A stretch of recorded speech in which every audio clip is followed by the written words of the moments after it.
Welcome everyone. Bienvenidos a todos. This is Nuestro South Loud and Proud. I am Axel Herrera and I am your host. This incredible series will explore the Poder y Cultura of Latinx folks in the South through perspectives of amazing scholars who have the lived experiences and the research background on what it's like to be Latino, Latina, Latinx in the South. Today, we're having a great conversation about Latinx music in Appalachia. So we have a wonderful guest, Sophia Enriquez. She's a scholar, a teacher, a musician from Appalachian, Ohio. She is a PhD candidate of ethnomusicology at Ohio State University, where she teaches undergraduate courses in the School of Music. Welcome, Sophia. Her dissertation is titled Canciones de las Appalachias, Latinx Music, Migration, and Belonging in Appalachia. And it sheds light on the long-standing contributions of Latinx people to Appalachian music and show how Latinx Appalachian communities make sense of their social, political circumstances through music. So she's talking about big questions here.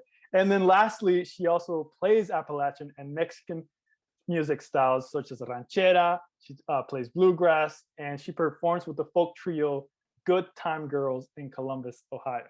So doing a lot, playing a lot, amazing background. Thank you so much. Welcome, Sophia. Thank you so much, Axel. It is such a placer to be here. I'm really excited for our conversation. Yeah, this is exciting. So this is our conversation that's kind of starting with these two themes of Poder y Cultura. And today we're talking about cultura, lo que es música, you know? And I am super excited. You have an amazing background. And I think we can start with that, learning a little bit about who you are, what you do, and what you enjoy. So before getting a little bit into like the weeds, we're going to go for a quick rapid question round to just kind of get a sense of, you know, what your experience is as a person who's grown up in Appalachia in the South, and then we'll go more into what your personal story is, right? So this will give us like a snapshots of what you are. So I'm ready. You're ready. We'll fill in the blanks later, but so you're a musician, right? What was your favorite spot to play music when you were younger? My favorite spot to play music? Oh, probably in like the living room of my parents' house, like practicing. I feel like there I felt the most free to make mistakes. Spent a lot of time like playing really bad middle school trumpet until I got like not so bad. So yeah. I feel like that doesn't always, trumpet doesn't seem like a, you know, like you can imagine guitar, you're like strumming in the living room, but trumpet, you're just like. No, there's no delicate way to go about it, and it's not always good. So That's hilarious. Okay, so we're talking about kind of Appalachia and parts of the South. In this episode, what is an Appalachian Southern word or phrase? Maybe that someone like me that's from North Carolina wouldn't know or hear that often. okay, well, I wanted to say the most obvious, which is maybe y'all, but I think I guess I hear that. yeah, and like anyone who listens to Dolly Parton will know, you know, y'all.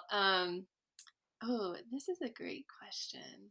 Well, this is a fun one. So my dad, who I'm sure I'll be sharing a bit more about at some point because it's part of the personal connection here, but has a thing, a Southern thing where instead of saying to take with one, like I'm taking something, you're carrying it with you.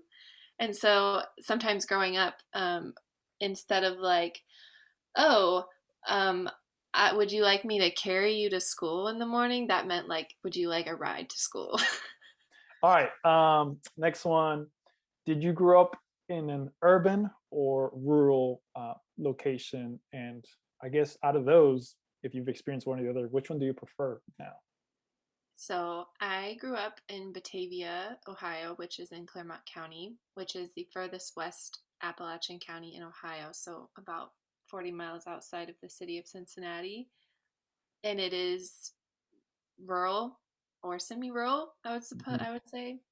And my family actually has a small dairy goat farm out this way. And for those reasons, because who wouldn't want to spend a lot of time hanging around goats, I love the country life. Okay, so you're always a fan of the country life. And have you been in like lived in the city for a period of time since you're kind of close? I have not spent, time living in the city of Cincinnati, but through my graduate work at Ohio State, have been, close to the city of Columbus, which is about 2 hours north of my hometown. But your heart's still in the country. Very much so. That's great. And maybe now going a little bit into some of the topic of music. I have a very small kind of idea of what yodeling is, and you referenced it in a little bit of the topics that you mentioned. I have the Walmart kid in my head, right? It's very limited, right? I'm not that I guess familiar. So could you break down for average everyday person who's not too familiar, what is yodeling? How would you describe it? Oh, okay. This is actually like a very technical question. Oh man. But I would say, okay, so I mean, yodeling is very prominent in Mhm. early country music of someone like, Hank Williams or Jimmy Rogers, which, is where Walmart Kid, I think, takes his inspiration from. And yodeling, I don't know too much, but also has, in a lot of early Appalachian ballad singing traditions and country song traditions have their roots in Europe. Mm. So um, yodeling is like you're taking a vowel and you're putting it in different registers in your head and you're kind of giving it like a different sound. So I don't know. I'm not even going to try. No, it's just funny because like there's with things like that, right? It's like we'll go into this, but in terms of this music, in terms of like this folkness to music, right? With Appalachia and then kind of this Mexican, more like Mexican folk music, like there are some of these things that are like not maybe don't have the same origin, but they have kind of this like nature to them that's kind of fun, different, that that right now most pop culture doesn't have. So it's Yeah. super cool when I was listening to it, and we'll get to some examples that a little bit about that. Yeah. Awesome. So thank you so much for engaging in these random questions. So let's start more going into kind of who you are and a little bit about your background. And then I wanted to start with a small quote that you mentioned in a little bit of what you had written. What does "Don't you know that you're half Mexican and half hillbilly" mean? I read that and I was like, that's a great question. I'd love to know. So this question is a question that my mother would playfully pose to my Mhm. sister and I as kids. Um, and it's a question that I never really, it was always asked in a way that was just, kind of joking, because my that is my heritage. So my mom's family is, white Anglo Appalachian, part of the Scots Irish history and heritage that a lot of folks whose families settled in the Appalachian region have. And so my great grandmother on her side, migrated from eastern Kentucky to southern Ohio in the late 20s, just before the Depression.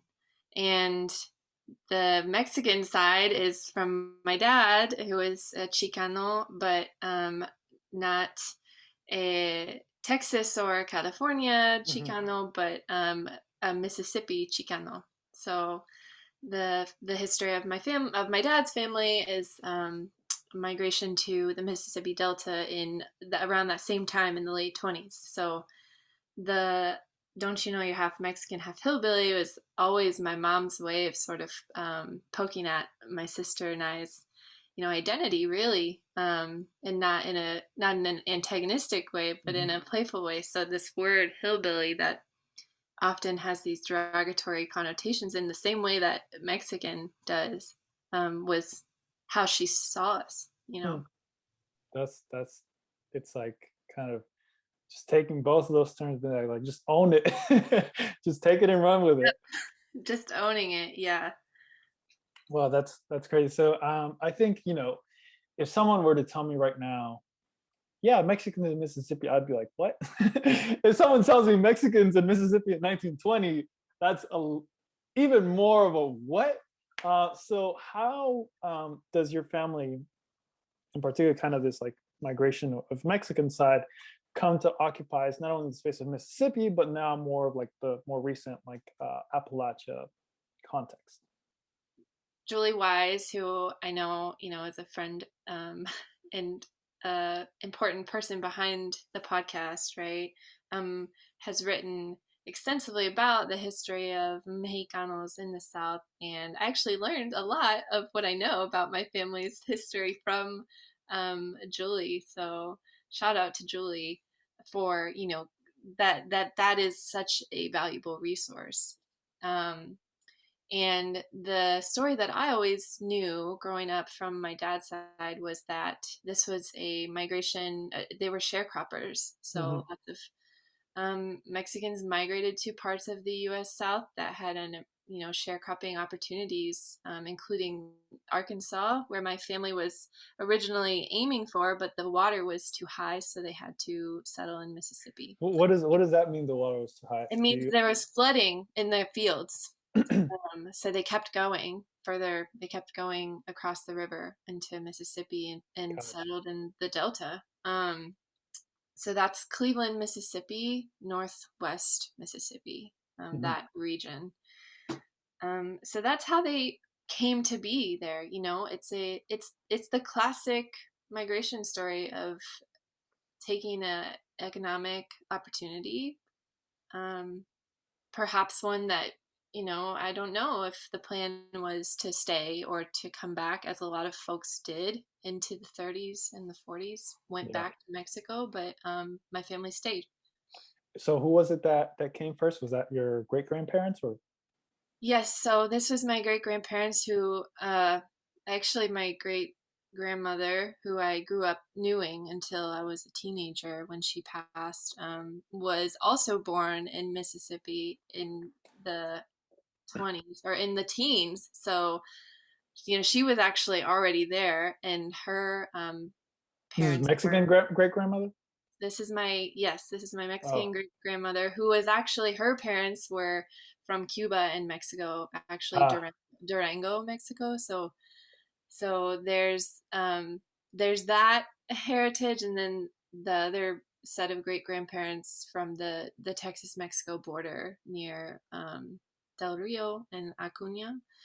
So there's that, and that set of great grandparents that I grew up knowing, or I would have met, or that I knew up growing knowing my great grandmother, met in the Mississippi Delta. And Mm. so Nicolas, my great grandfather, who came from the Texas Mexico border, was a musician, Mhm. which is also relevant to my whole story and Yeah, everything. and that's an amazing transition. I am curious to have you share, how does music either originate or come to be such a big part of your family? Because from what I read, it's like it starts long ago, and now you're kind of even studying, but you also perform it. So how does music come to be part of your family?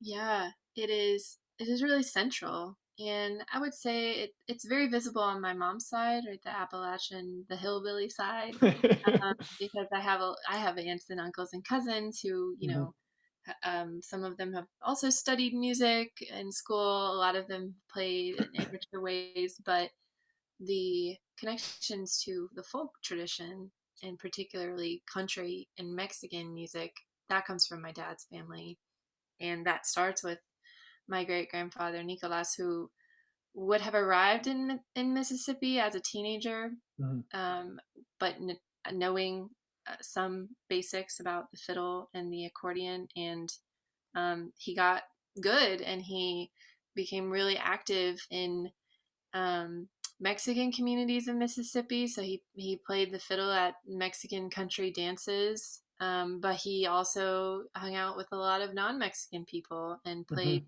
Mhm. country and bluegrass type of music on his fiddle. And I have the stories, and I have some photos of him playing in a shack that was in my great grandparents' backyard, which they called the tamale shack, because not only was he a musician, but he was a tamale maker.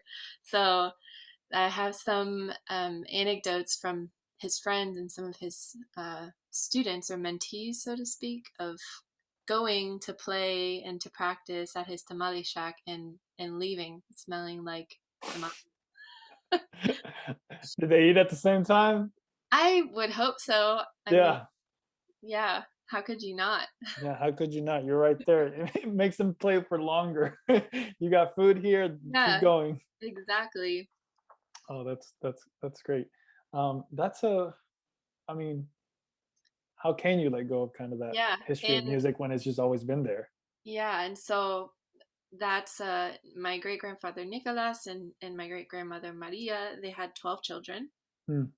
one of whom was my abuelo, who recently passed in this past October. And so most of their children learn to play or sing in some way. So I have Mhm. lots of tias and tios who, still, if they don't actively play, they're very attuned to music and have been very supportive of my interests too. That's amazing. That's great. Lots of music at family Yeah, gatherings. I was thinking about it. Not only is it big, but then it's like all these sounds are probably at these events. Yeah, it's, I have, because I grew up in Ohio, this is not the side of my family that I was around most of the time, but whenever I was around them, it was always noticeable because it's loud and there's lots of us. Um, it, You mentioned that briefly. You mentioned kind of this like 600-mile trip or trek down towards Mississippi. So what is kind of the relationship or like the space that you lived in or that your family kind of spans is large, right? Appalachia in itself is also an immense area that yeah, covers different states, different regions. Um, how are kind of where you're at now, where that history starts in Mississippi? How is it similar and how is it different? you know, I've thought about this a lot because even as an undergraduate student at West Virginia University, I would make this trip from Morgantown, West Virginia, Hmm. back to Southern Ohio, to come home. And the changes and the shifts in the mountains are so obvious. And the same is true for anyone who's taken a trip, up through the Carolinas or Virginia or anywhere sort of on the periphery or into Appalachia.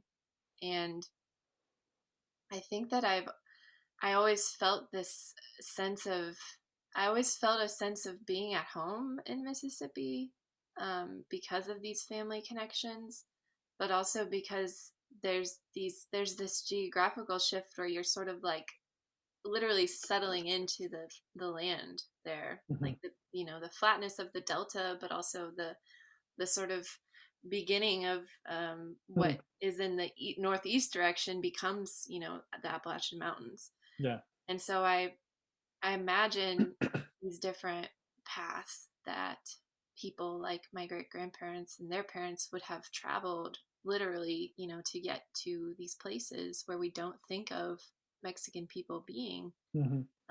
And what the changes that they would have noticed in the land and these shifts and these sorts of things. And I feel like my what I feel connected to, or my version, I would say, of like Mexican culture, of Chicano identity, is the Mississippi version, uh, because that's where I went to plug in. Yeah. um, That's which, that's where it starts. yeah, That's where the richness of like who you are in terms of that culture and history exists and started. yeah, I would say that those trips, or that sort of migration, that like semi-annual trip or migration, or pilgrimage. I don't know what it is. I don't know if I have a good word for it, but those like returning to a place, and then also returning to home here in Southern Ohio, where my family, on my mom's side, is very rooted in agriculture and the Mm-hmm. land, caring for animals and these sorts of things on both ends, that I've felt like that's the bridge between, Mississippi and Appalachian Ohio, is this connection to place and to land. And I think that a lot of folks from rural backgrounds or who grew up in the Appalachian region have a similar sense of identity via their connection to place. Like I'm hearing that and I'm like thinking of how people, I either conversations that we've had or components we've read of people are having those similarities in like Georgia, people having those similarities in like Eastern North Carolina, Appalachians, like Western North Carolina. So like those stories and kind of themes definitely span different regions, right? People place themselves based on that history and that location. And then talking about that, before we get more into a little bit of your work and what you studied and some examples of some great, amazing music, I would like for you to help introduce a little bit more about this place that we've been talking about, Appalachia. And so what are some of these stereotypes about Appalachia? And then we can go into like how Latinos exist within that space as well. Yeah. So I think when people think of Appalachia in the stereotypical way, white, poor, rural, culturally backward, Mm. these are the things that come to mind. And if someone would conjure an image of anything to do with music, it might be like an old white dude sitting on a front porch with the banjo. Yeah, before you said banjo, I was like, banjo? Which is quite ironic, because I'll have a plug as an ethnomusicologist here, that the Mm-hmm. banjo is actually a West African derived instrument that was Mm-hmm. made popular in large part by enslaved people in the U.S. South. So there's that. Mm-hmm. But yeah, these stereotypes that really return to race and class, Mm-hmm. right? Whiteness and poorness. In a way that I would say the discourse of Appalachia from a field like Appalachian studies is distinct from Southern studies, in that Southern studies, I think, recognizes this historic binary of the South, right? There's an understanding of this black-white Mm-hmm. history in a way that narratives of Appalachia rarely address, these non-white histories, in a way that people sort of have a consciousness about when talking about the South, in general. Yeah, so I would say that image that we just were talking about, that's the stereotype, right? It's a great point. And so when there is this kind of default view of race and class, like you mentioned, white and poor of this space, just like when Latinos come into the Southern binary, which Appalachia encompasses some of it, but like you said, it has a little bit Right. more distinct boundary. Latinos come into the South, and then there's this black-white binary, and it's like, what do we do with this other that comes in, right? Where do we place them? And then there's this negotiation based on our own appearances, based on nationalities, based on language, of where Latinos are like placed in different parts, right? Either by technicalities or by expressing discriminatory or derogatory like views of people. What happens when Latinos come into Appalachia? How do they exist there? They exist in a very complicated way that is so many things all at once. And so many of those things, these identity negotiations, I like this word, are not pretty, I Mm-hmm. would say.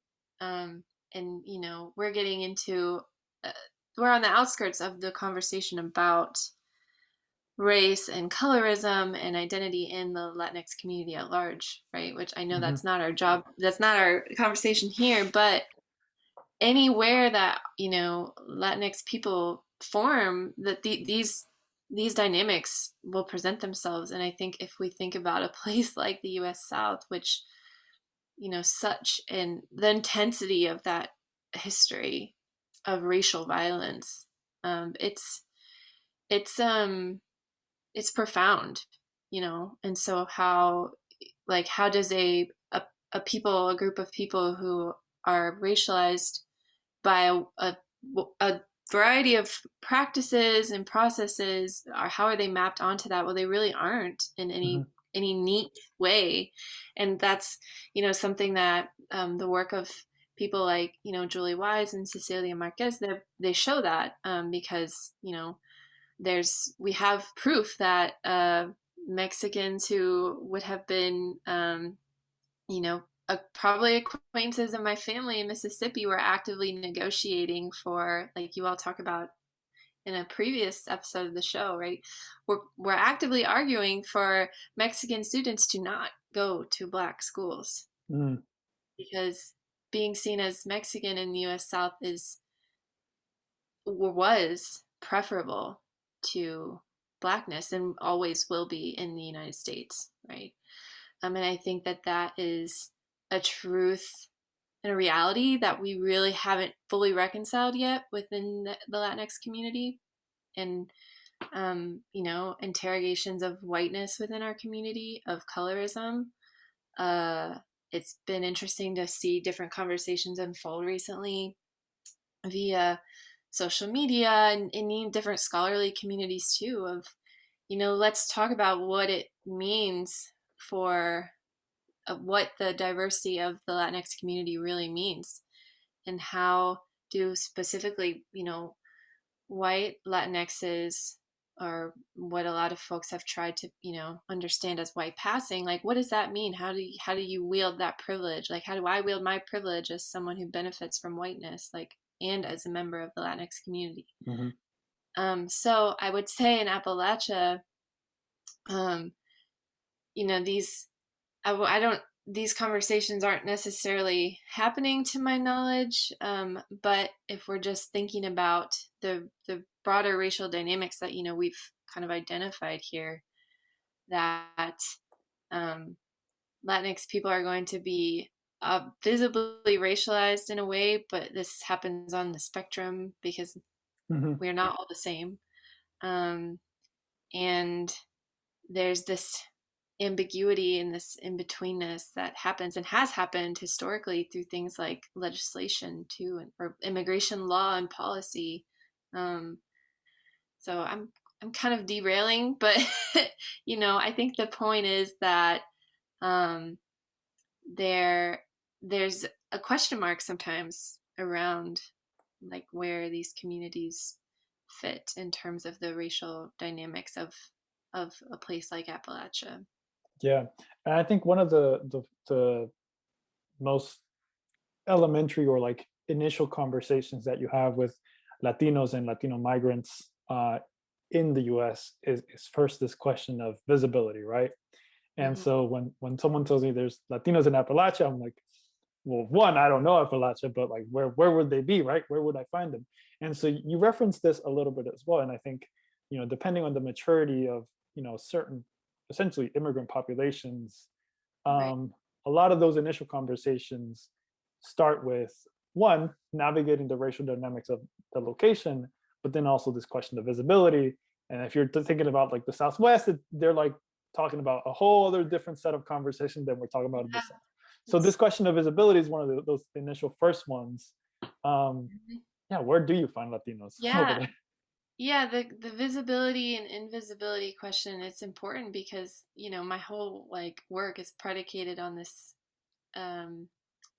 truth that there are indeed like 2 million, Latinx people in the Appalachian region, which accounts for over 6% of the entire population, and that's just what the census tells us.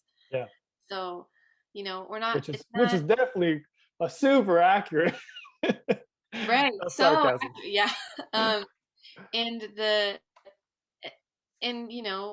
I'm thinking, okay, well that's 6%. It's 6%, and that's who knows what it is in the recent count of 2020, and Mm-hmm. we're working with these very um, in some ways benign numbers, especially when we're talking about migrant farming communities, where a lot of folks are undocumented, or other parts of Appalachia where an undocumented immigrant community that's even more diverse than just Latinx folks. So I I think that our numbers are not reliable here.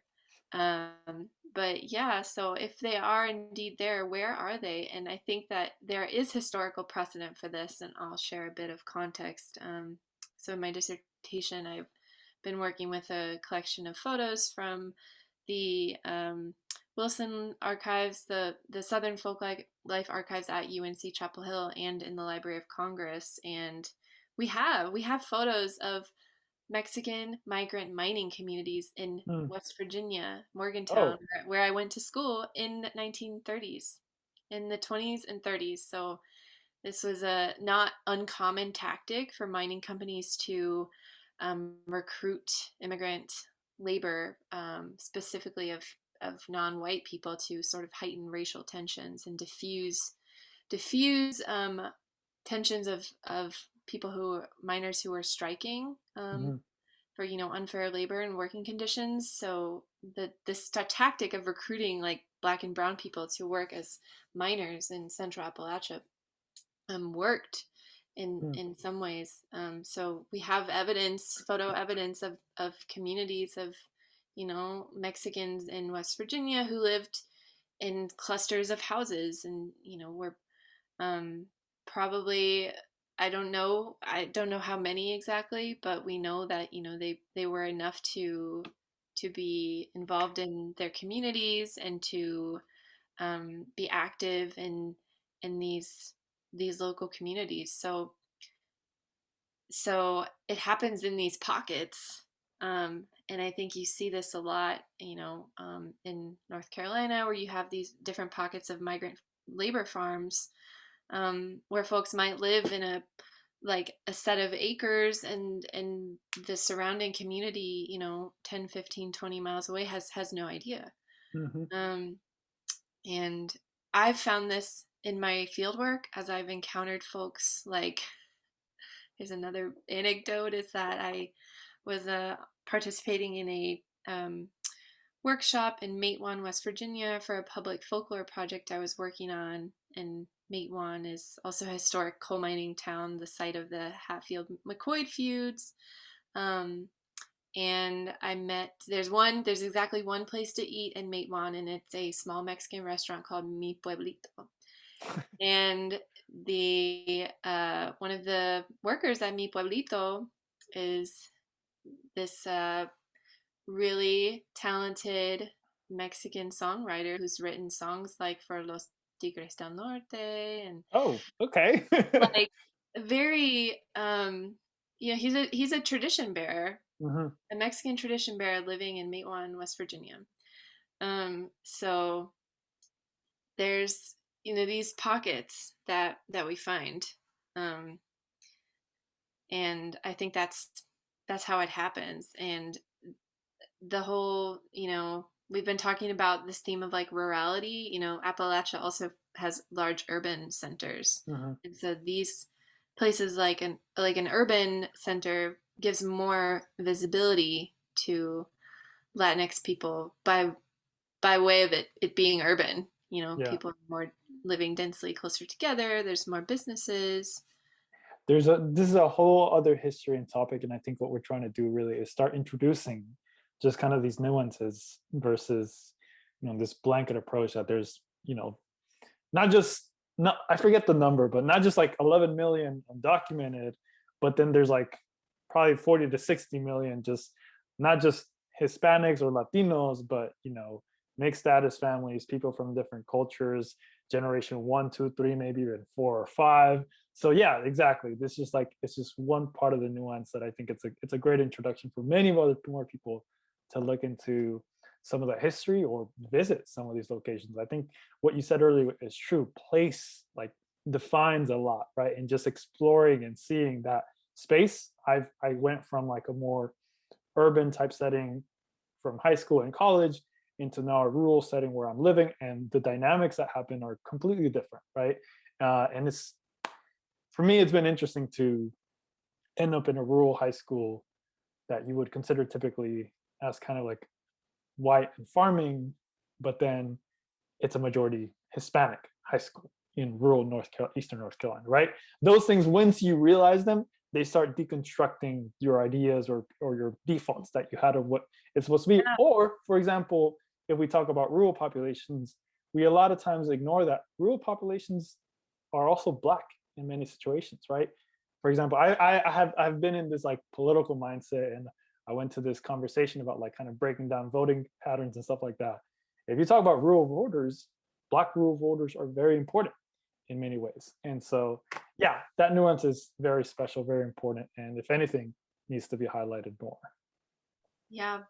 Yeah, I mean, you're right. Like these uh, combinations or these populations, when we think of, Latinx Appalachians, rural African Americans, like that is what gets us to our assumptions. Like Mhm.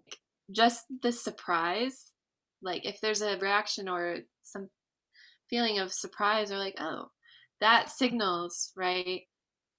That in itself signals the assumptions we make Yeah, about who is where. yeah, no, definitely. All right, awesome. Let's kind of start transitioning to some of um, the great work that's just going to help people fill in. What are we Yes, talking do about? it. What are we What talking is, about? Because I had yeah. read and listened to some of this, but I was like, all right, let's listen to some of it now. So first, let me get a quick rundown. We mentioned it at the top of the conversation, a little bit about your work. We're going to be talking a little bit and giving some examples about the Lua Project and Che Apalache, which are two different groups that have been doing very interesting work through their music, through their performance. How would you describe them in the context of your work? Yeah, so the different types of music that I write about and the different groups that I have worked closely with all play what they identify as some fusion of Mhm. Latinx and Appalachian folk music.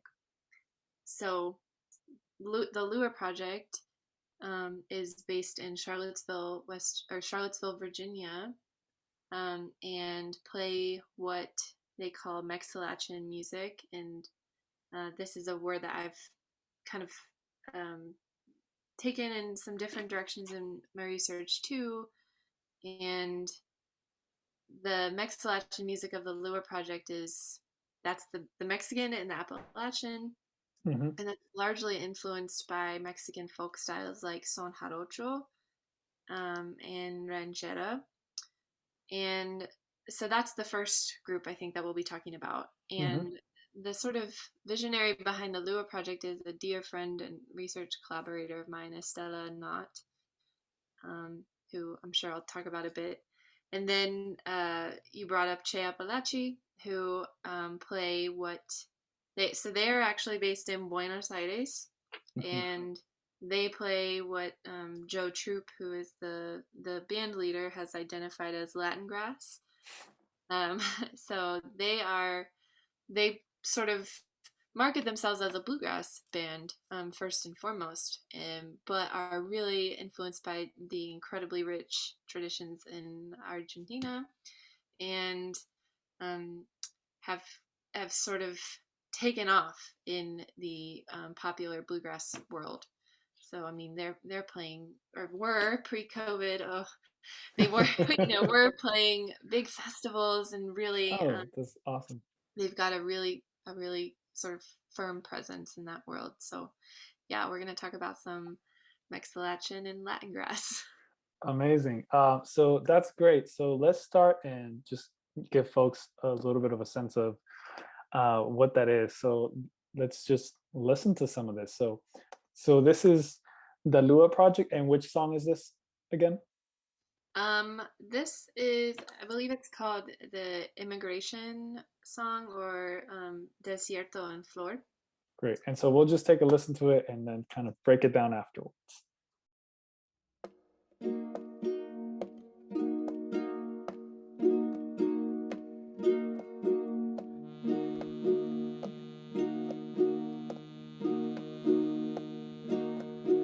este frío que me quema va congelándome el llanto,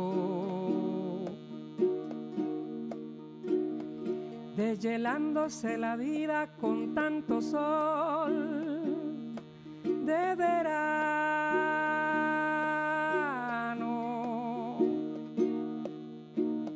Rompo el monte con mis piernas, rompo el viento con mis manos. Rompo el viento con mis piernas, rompo el monte con mis manos. Se rompe el alma sin mis hermanos, se escapa el sueño de nuestras manos. Hoy nacen flores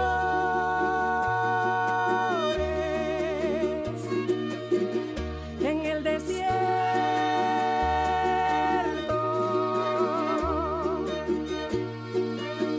que se ha regado con nuestra sangre, con nuestro llanto, nuestros dolores, nuestros sudores.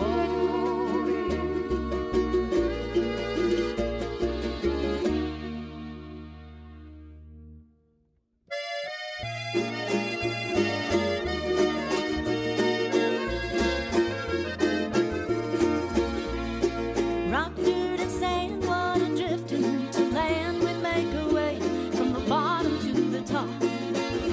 From the shame of history shack, there is much that we lack, but we must give it all that we got. Breath and water make way like a knife, steady blade, piercing right through the hardest of hearts. With love and persistence, the wall of resistance, with faith, will just fall apart.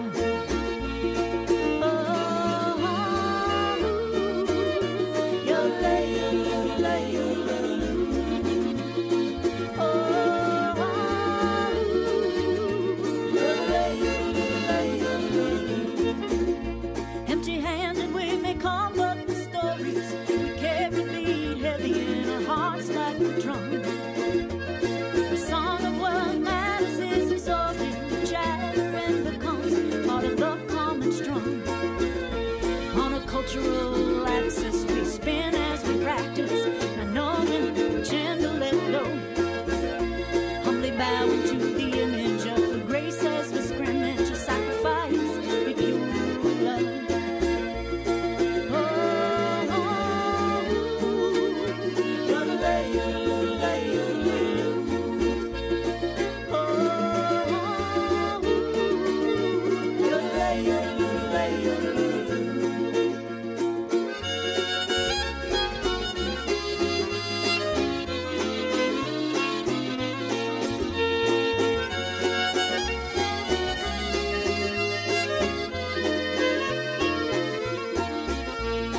Time without knowing much has been lost, but we focus on all that's been gained.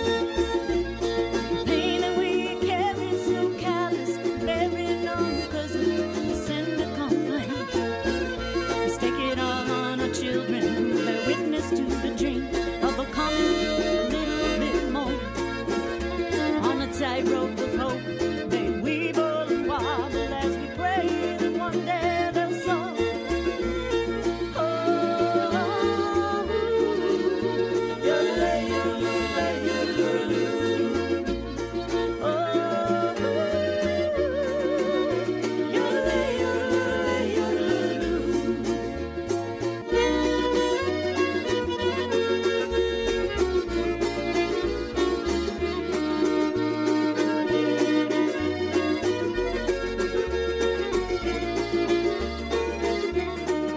Que se ha regado con nuestra sangre, con nuestro llanto, nuestros dolores, nuestros sudores. Que se ha regado con nuestra sangre, con nuestro llanto, nuestros dolores, nuestros sudores.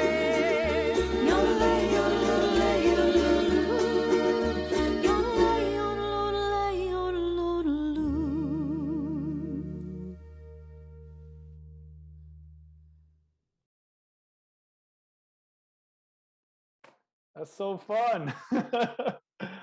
Oh, I love how Yeah. they're jamming at the end. They're just going. Whew. So first, I think I want to share a little bit of my initial reactions, because I know for some folks that'll be their initial reactions as well. And I think, well, my first thing was like, which is probably the great part about it, I was like, I don't necessarily like from the start identify like anything that I think is Mexican, right? Which I think is great. I mean, that's part of the nuance, right? But then and then I guess the part that hit me the most was the transition from like the Spanish part to then we just started singing in English. I loved it because like in some ways my thing was like, this makes sense. Like it's something I had never seen, but it makes sense, right? Like this kind of history or this progression is bilingual. It's different. It's a mix. It's a fusion. So, oh, that was great. Appreciate you for sharing that. So I don't even know where to start. So let me at first ask some like logistics so that other people who maybe are just hearing this understand. So who is it that's playing and what are they playing? Because it was a mix of instruments that I was like, what? Yeah, so the instruments that we heard there, actually the main rhythmic instrument that we heard providing these brum, brum, brum, brum, that is a traditional Mexican folk instrument called the jarana, which is the main instrument behind son jarocho, the music from Veracruz. Yeah, so and who's playing the jarana in this song is a collaborator of the Lua Project, Zenén Zeferino, who is a well-known son jarocho maestro and culture bearer and teacher and musician from Jalapa, Veracruz. So that's what's going on with if someone maybe heard a string instrument that they couldn't quite identify, that's the jarana. And Estela, who is the leader of the Lua Project that I mentioned before, is also playing jarana. We had a upright bass. We had a fiddle, or otherwise known as the violin, but because we're talking about it in the context of Appalachian music, it's fiddle. And the same thing, but instrument politics. And and we also heard the accordion, yes, which is also really prominent in a lot of Mexican like norteño music. So there's a lot going on. Oh yeah, I was like, wait, where are we at? But it sounded great. It sounded amazing, and I honestly big fan after hearing it. And so kind of going into more of the theme of what the Lua Project represents and who they are, and like what you kind of synthesize from the work that they do. I think I'm not sure if this is self-described but it's a kind of a quote from what you wrote there. Cultural pollinator, bridging together musical styles from different continents and different countries. So this is kind of like a short description. So I believe that actually comes straight from their about section on their, they have a web page and all of this. So yeah, Estela, the Mexilachian music that she plays, it's her. The way that she's described it to me is that's the soundtrack of her life. So she shares a similar narrative to mine in that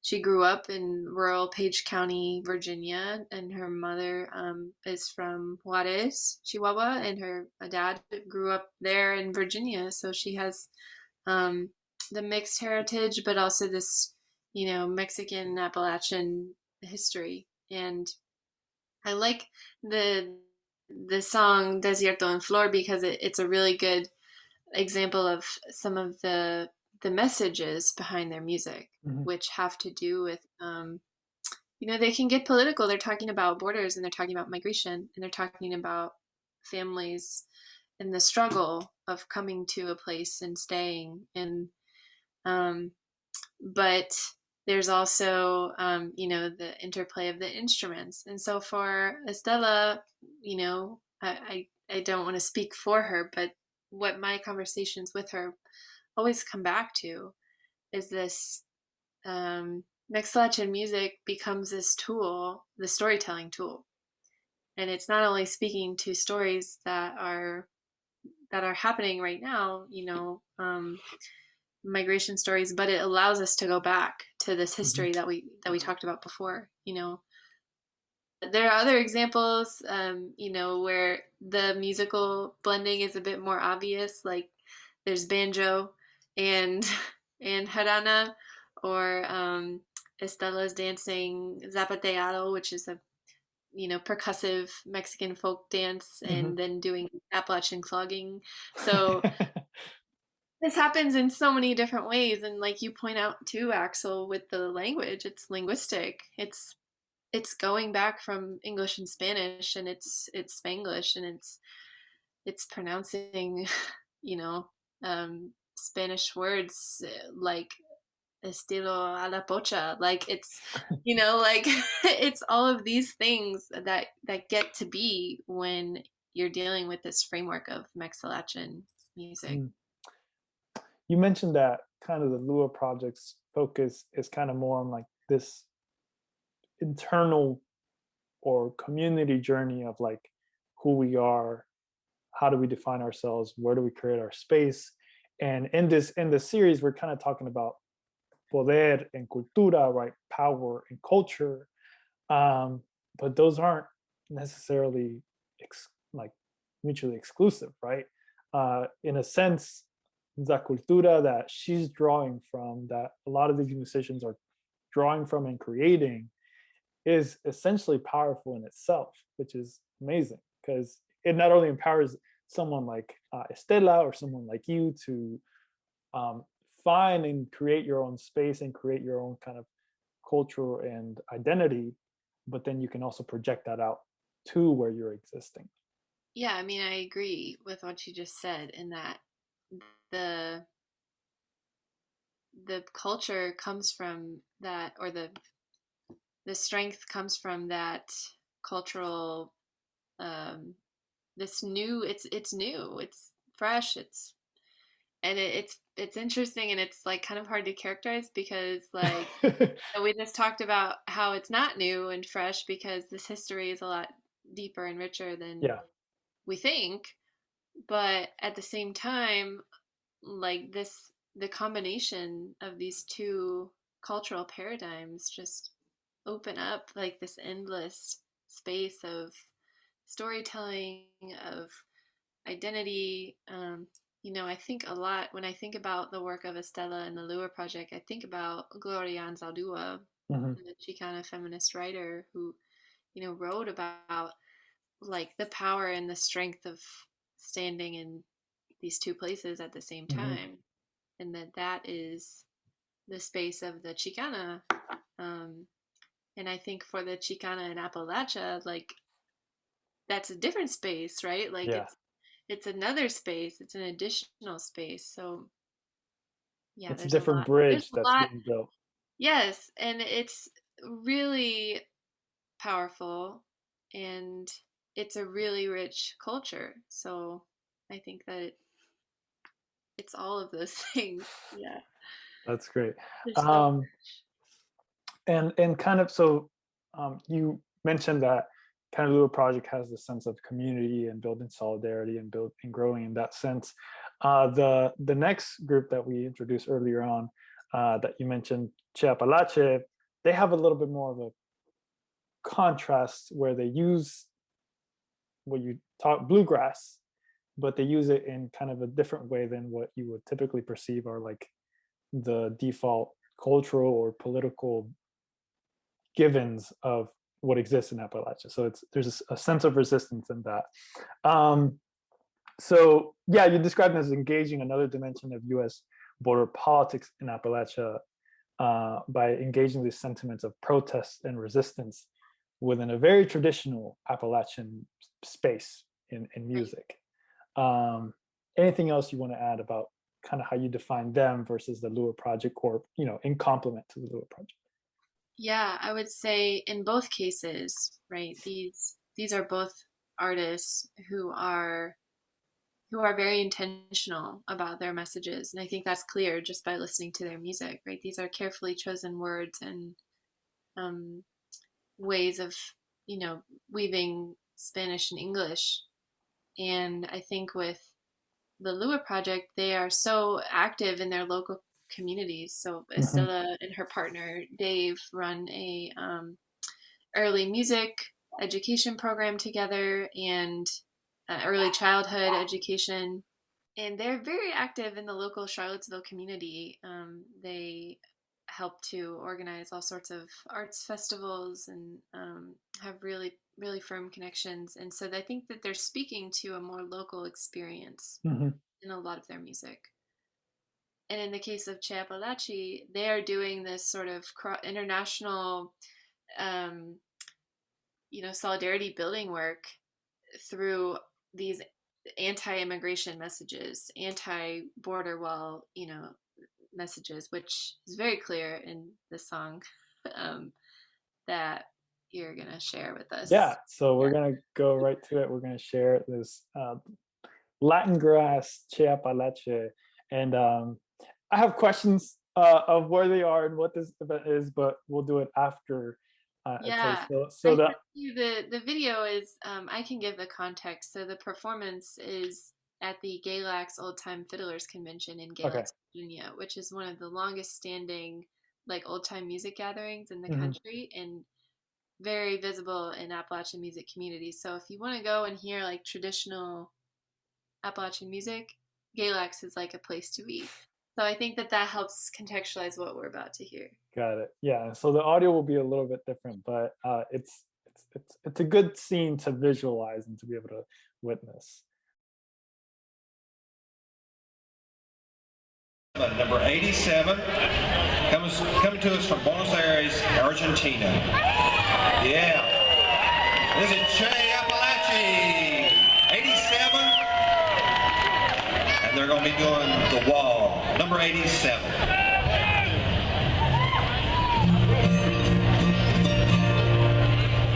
Come friends, come gather round for to sing we joyfully. Let us sing about a better world where different paths have been unfurled, of a land where freedom reigns. From way up high on a mountainside, one can see the wide world over. From way out there is plenty to see. Race or creed, and our hearts were all the same. Come, sisters, brothers, gather near, for we've come to share our worries. We feel what some folks have been saying about Latin Americans. The truth's been misconstrued. There's all kinds of talk about building a wall down along the southern border. Well, beginning what between me and you. Lord, if such nonsense should come true, then we'll have to knock it down. Cause that ideal won't fly so high as a wingless bird in a rock-hard sky. So no, sirree, we won't comply. We're going to stand our ground. To love thy neighbor as thyself is a righteous law to live by. They break us up so they stay strong, and ignorantly we're strung along until we meet our doom. Yes, our leaders are so ripe with sin, they feed us a chance to rope us in. But someday soon we'll find, my friends, that we're pinned against the wall. Come friends, come gather round, for to sing, we'll sing we joyfully. Let us sing about a better world, where better paths will soon unfurl, where no man's blood shall stain the soul. Yes, a land where freedom reigns.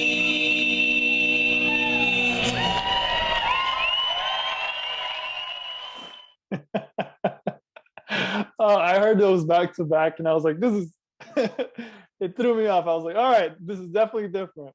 Oh, that's amazing. So that I decided that we show that one because I think the context which it was in, I think was pretty informative. But if you want to check out a little bit more of it and be able to hear it a little better, Che Apalache, they're streaming on various parts, so you can search them up and we'll put them in the description. But that's great. So you mentioned where they are. My initial reaction was like, I guess the space, it definitely had this more of a festival feeling. And then it's actually a competition entry. yeah, because it was number 87. I was Yeah. like, someone's voting for this. And Yeah. you know, the first thing that I came to mind, I was like, I wrote this down. I was like, where is this? Who's in the crowd? Because they're cheering so much. And then like I was trying to figure out who like the band members were, because I realized in some of the kind of in between, when I guess what would they call the other three? What would they be saying? They're not like singing. They're Oh, the response, like yes, the the singing call and response. The ones doing the response, I noticed they had a little bit of an accent, so I noticed that you can hear it a little bit more on the actual song if you stream it.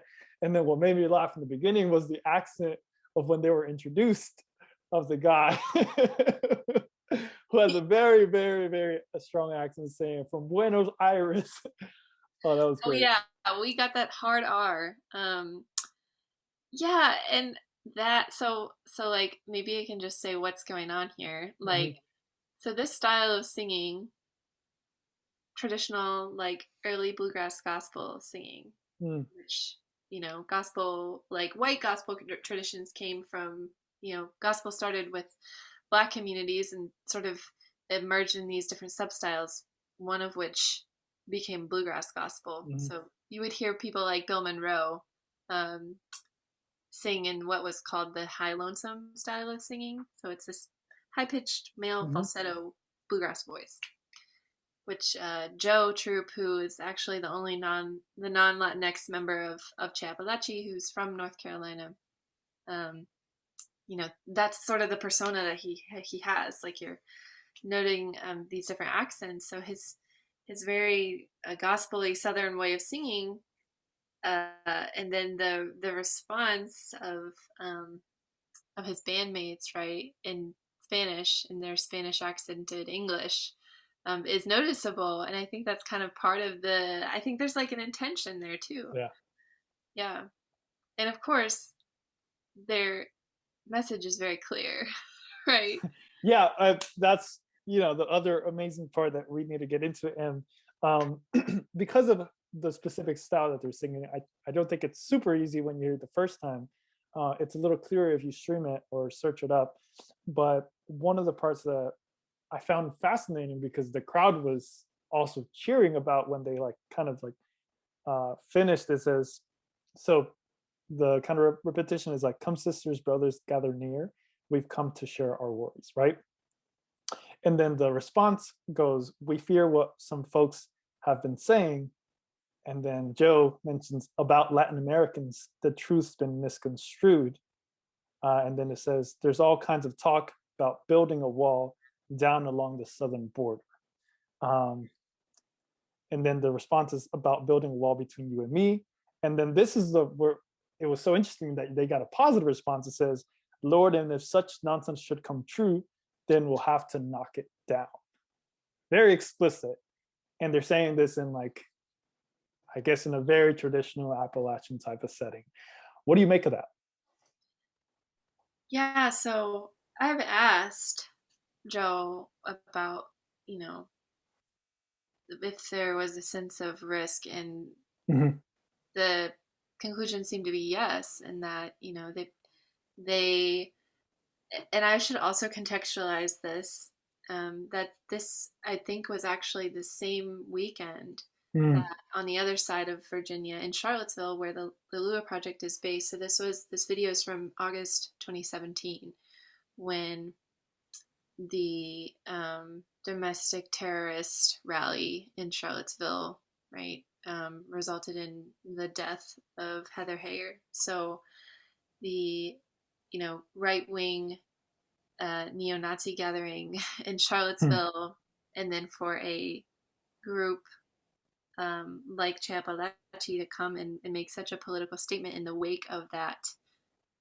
event, right? I think that really kind of heightens the tension. Yeah.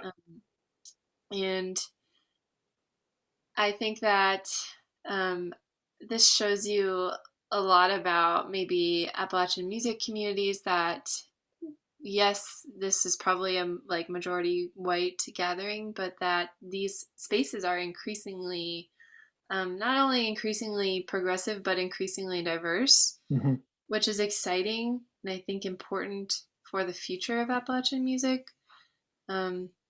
So I think that they're, that element of risk, or the sort of the guts, so to speak, that it would have taken to come out and to address this crowd in this way with this musical protest song. It's a protest song. Yeah, I totally agree, and I was fascinated by the context of that. And if you get to listen to the song, I think you'll appreciate it even more if you just sit down and listen to it a couple times, because it's a very direct, very explicit message, and just a very also specific style and context. I was going to ask just the way that I was mentioning earlier about using culture in kind of this powerful way. It's just, in my view, it's just kind of badass. I think we struggle so much with issues of policy, obviously racism, identity, discrimination, immigration issues, and there's a few conversations that I've listened to that kind of mentioned that, culture always tends to move a little bit faster than how our politics moves. And then our politics also tends to move a bit faster than our economics moves. We talk about wealth and income disparities, those take so long to overcome, right? And our politics never seem to move fast enough. But there seems to be an opportunity for our culture to actually move forward in a way that adapts a lot easier and is able to grow a lot more. And so this is an amazing example, because you may be trying to pass some policy that can help some of these communities that feel invisible, or that feel discriminated, or that feel unseen or unheard. And maybe that hasn't happened over years, but here you have certain groups that are finding their space, creating their space, sharing with others, breaking down these walls, literally, by doing this. And it's amazing. Yeah, absolutely. And I would consider this a form of, it's musical activism.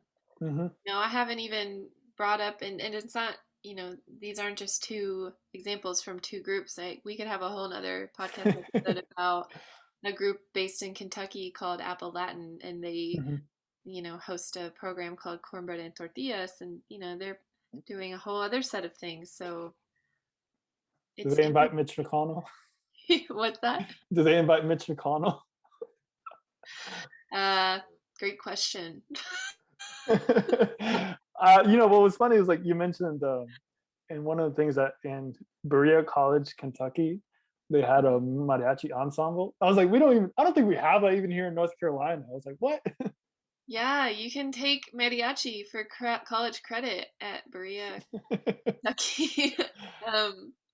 I think for me, it's like we have to kind of bring ourselves back to some basic truths or bits of logic. Like, wherever Latinx people are, so too is their music. Yes. So too is their food. Yes. And their dancing. That people need these things, and we are no exception as like a Latinx people who are especially invested in some of these cultural forms like music and dance and food. So to me, it's kind of like, well, of course there's a Mexilachian music scene, and of course there's a Mexilachian food, like recipe repertoire. Like there's, of course these things happen because where people go, their music goes with them. Yeah, no, for sure. And there's one more thing I wanted to share, but maybe we can just talk about it as we're running out of time. One of the pieces I kind of started diving into either YouTube and the streaming kind of locations of Che Apalache and stuff, and I think the next like one of the next songs that was suggested was part of, I guess, their second album was The Dream. And I was like, every time I see Dream, I'm like, oh, this probably applies somehow.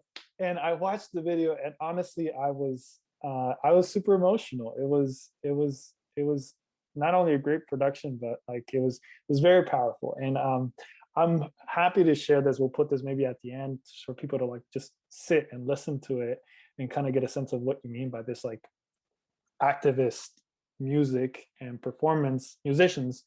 But yeah, that's a great example that I think that encompasses what you're trying to say of how people just use this very powerful tool. Yeah, that I think is probably one of their most powerful examples. The song "The Dreamer" and that video, which is telling the story of undocumented Latinos living in North Carolina. So that's an experience that's so central to all of these things that we're talking about. We know that the Latinx experience here is in the U.S. and even within that in Appalachia in the South, it's very diverse. The undocumented Latinx experience is different than my third generation Chicana, Ohio, Mississippi narrative. And I think in recognizing the diversity of those lived experiences, right, we're able to better focus our energies in terms of how do we give to the community as a whole, and what does that look like? And so I think that's a good example of Che Apalache doing that work. It's an amazing piece, and we'll share it. We'll put it in the description, and we'll have it at the end of this. So we've been talking a lot. We could continue talking. Let's try to wrap it up. For those listening, this is a conversation that if you want to join it, there's multiple ways that you can join it: by listening to some of the content that we put, by reading some of this amazing work and research that's being done already. I want to close our conversation with a couple questions that we'll hopefully ask most of our guests. And I've tried to modify it a little bit. The first one is like, what is a part of la cultura of Latinx Appalachian Southerners? What's something that you would say? Can I just say music and like, or are you getting at something more specific? Yeah, what represents a Latinx person in Appalachia? Oh, okay. Culturally. Well, I mean, this image of the Mexican hillbilly comes to mind. Like, what is that image? Like, what is a Mexican hillbilly? Like, is it just the image of the hillbilly guy on the front porch replaced like with the Mexicano? Like, I don't know. And I think it's any Latino person in Appalachia. That's who I imagine as Latinx Appalachian, someone who's living and working and contributing to the region. Whatever they bring culturally to that space, that becomes Appalachian.